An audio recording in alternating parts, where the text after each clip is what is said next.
ನಾಗಮಂಗಲ ಪುರಸಭೆ ಸದಸ್ಯರಿಂದ ಸಾಮೂಹಿಕ ರಾಜೀನಾಮೆಗೆ ಈಗ ಮುಂದಾಗಿರುವಂತಹ ವಿಚಾರಕ್ಕೆ ಸಂಬಂಧಪಟ್ಟಂತೆ ಬ್ರೇಕಿಂಗ್ ನ್ಯೂಸ್ ಇದೆ.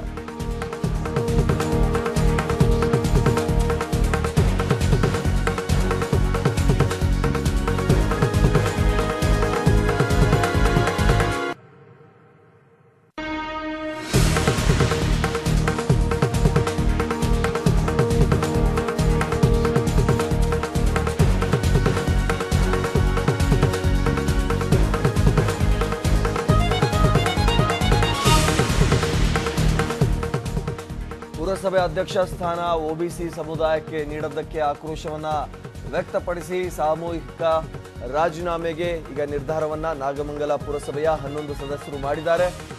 ಬೆಳ್ಳೂರು ಪಟ್ಟಣ ಪಂಚಾಯಿತಿಯ ಇನ್ನೊಂದು ಕಡೆ 8 ಜನ ಸದಸ್ಯರು ಕೂಡ ರಾಜೀನಾಮೆ ಸಲ್ಲಿಸುವಂತಹ ಸಾಧ್ಯತೆ ಈಗ ವ್ಯಕ್ತವಾಗ್ತಾ ಇದೆ. ಒಟ್ಟು 19 ಸದಸ್ಯರಿಂದ ಸಾಮೂಹಿಕವಾಗಿ ರಾಜೀನಾಮೆಗೆ ಈಗ ನಿರ್ಧಾರವನ್ನ ಮಾಡಲಾಗಿದೆ.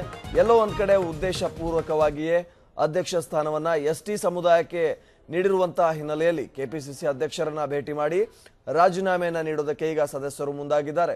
ಇನ್ನೊಂದು ಕಡೆ ಸಿಎಂ ಜೊತೆಗೆ ನಾನು ಮಾತನಾಡಿ ಈ ಎಲ್ಲವ ಸಮಸ್ಯೆಯನ್ನ ಬಗೆಹರಿಸೋಣ ಅಂತ ಹೇಳಿ ದಿನೇಶ್ ಗುಂಡೂರಾವ್ ಅವರು ಭರವಸೆಯನ್ನ ಕೊಟ್ಟು ವಾಪಸ್ ಕಳಿಸಿದ್ದಾರೆ.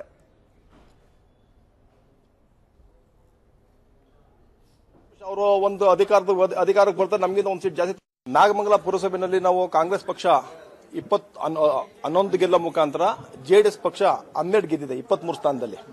ಈಗ ಮುಂಚೆ ಫಸ್ಟ್ ಗೆಜೆಟ್ ಅನೌನ್ಸ್ ಆದಾಗ ಜನರಲ್ ಲೇಡಿ ಇತ್ತು. ಉದ್ದೇಶಪೂರ್ವಕವಾಗಿ ಅವರು ಅದನ್ನ ಜನರಲ್ ಲೇಡಿನ ಕ್ಯಾನ್ಸಲ್ ಮಾಡಿ ಜನರಲ್ ಮಾಡ್ಕೊಂಡಿದ್ದಾರೆ. ಸಂತೋಷ್ ಅವರು ಒಂದು ಅಧಿಕಾರಕ್ಕೆ ಬರ್ತಾರೆ, ನಮಗಿಂತ ಒಂದು ಸೀಟ್ ಜಾಸ್ತಿ ತಗೊಂಡಿದ್ರೆ ಯಾವ್ದಾರು ಮಾಡ್ಕೊಳ್ಳಿ. ಆದ್ರೆ ಬೆಳ್ಳೂರು ಟೌನ್ ಪಂಚಾಯತಿನಲ್ಲಿ ನಾವು 8 ಗೆದ್ದಿದ್ದೀವಿ ಕಾಂಗ್ರೆಸ್ ಪಕ್ಷದವರು. ಜನತಾದಳದವರು 4 ಗೆದ್ದಿದ್ದಾರೆ. ಉದ್ದೇಶಪೂರ್ವಕವಾಗಿ ನಮ್ಮಲ್ಲಿ ಯಾವ ಕೆಟಗರಿ ಇಲ್ಲ ಅಂತದೊಂದು ಎಸ್ಟಿ ಲೇಡಿ ತಂದಲ್ಲಿ ಅಧ್ಯಕ್ಷ ಆಗಬೇಕು ಅಂತ ತಂದಿದ್ದಾರೆ. ಈಗ ನಾಗಮಂಗಲದಲ್ಲಿ ಜನರಲ್ ಲೇಡಿ ಜನರಲ್ ಮಾಡಿದಾಗೆ ನಮಗೂ ಕೂಡ ಇಲ್ಲಿ ಜನರಲ್ನೋ ಅಥವಾ ನಮ್ಮ ಪಕ್ಷದಿಂದ ಗೆದ್ದಿರ್ತಕ್ಕಂಥ ಯಾವ್ದಾರು ಅವಕಾಶ ಮಾಡಿಕೊಡ್ಬೇಕಲ್ವಾ. ನಮಗೆ ಜನರಲ್ನೋ ಅಥವಾ ನಮ್ಮ ಪಕ್ಷದಲ್ಲಿ 8 ಜನ ಗೆದ್ದಿರ್ತಕ್ಕಂಥ ಯಾವ್ದಾದ್ರು ಒಂದು ಕೆಟಗರಿನ ಮಾಡಿಕೊಡ್ಬೇಕು ಅಂತ ನಾವು ಇವತ್ತು ಅಧ್ಯಕ್ಷ ಹತ್ರ ದುಂಬಾಲ್ ಬಿದ್ದು ಕೇಳಿದೀವಿ. ಹಾಗೇನಾದ್ರು ಬಗೆಹರಿಸಿ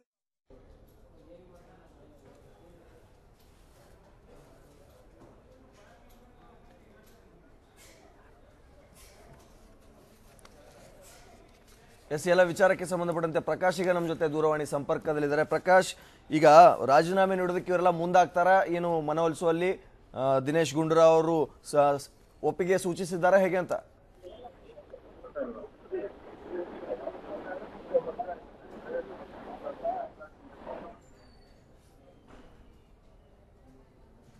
ಸಂಪರ್ಕ ಕಡಿತಗೊಂಡಿದೆ.